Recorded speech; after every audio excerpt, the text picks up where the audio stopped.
Assalamualaikum warahmatullahi ta'ala wabarakatuh.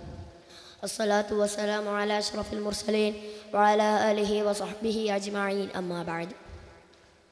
ആദരണീയരായ ഉസ്താദുമാർ, പ്രിയമുള്ള സദസ്യരെ, നാളെ ജനിക്കാനിരിക്കുന്ന ഒരു കുഞ്ഞിനോട് മക്കളെ, നിങ്ങൾക്ക് ഞങ്ങൾ ശ്വസിക്കാൻ ബാക്കി വെച്ചത് വിഷവായുവും കുടിക്കാൻ ബാക്കി വെച്ചത് മൈക്രോ പ്ലാസ്റ്റിക് കലർന്ന വെള്ളവുമാണ് എന്ന് പറയേണ്ടി വരുന്ന ഒരു തലമുറയുടെ പ്രതിനിധിയായാണ് ഞാനിവിടെ നിൽക്കുന്നത്.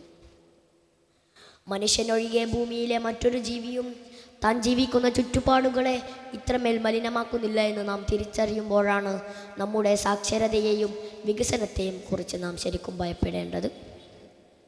നമ്മുടെ മണ്ണും പുഴകളും അനുദിനം ശ്വാസം മുട്ടിപ്പിടയുമ്പോൾ ആധുനിക കേരളം നേരിടുന്ന ഏറ്റവും വലിയ പ്രതിസന്ധിയെക്കുറിച്ചാണ് ഞാനിവിടെ സംസാരിക്കുന്നത്.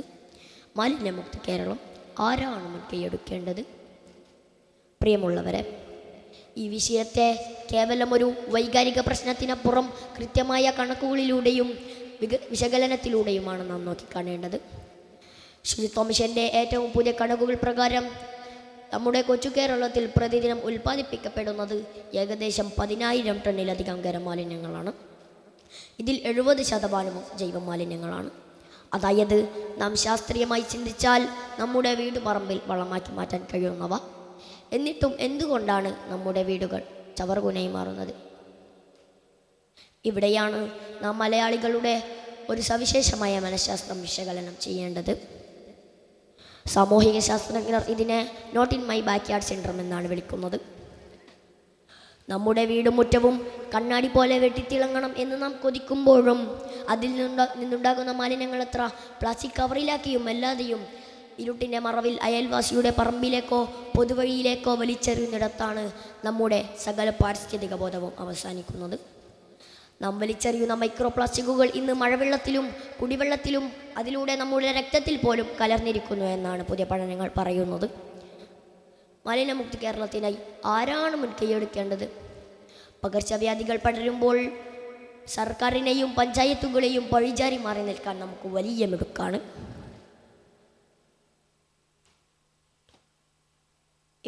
ഈ പ്രശ്നത്തിന്, ഈ പ്രതിസന്ധിക്ക് പരിഹാരം കാണേണ്ടത് കേവലം സർക്കാരുകളല്ല, മറിച്ച് ഉറവിട മാലിന്യ സംസ്കരണം എന്ന ആശയത്തിലൂടെ നമ്മൾ ഓരോരുത്തരുമാണ്. മനുഷ്യൻ്റെ ഈ ധാർമ്മികതയോടാണ് ചരിത്രം, പ്രകൃതി, മതത്തെ ചേർത്ത് വെക്കുന്നത്. ശുചിത്വം വിശ്വാസത്തിൻ്റെ പകുതിയാണെന്ന് നമ്മെ പഠിപ്പിച്ച തിരുനബി സല്ലല്ലാഹു അലൈഹി വസല്ലം തങ്ങളുടെ അനുയായികളാണ് നാം.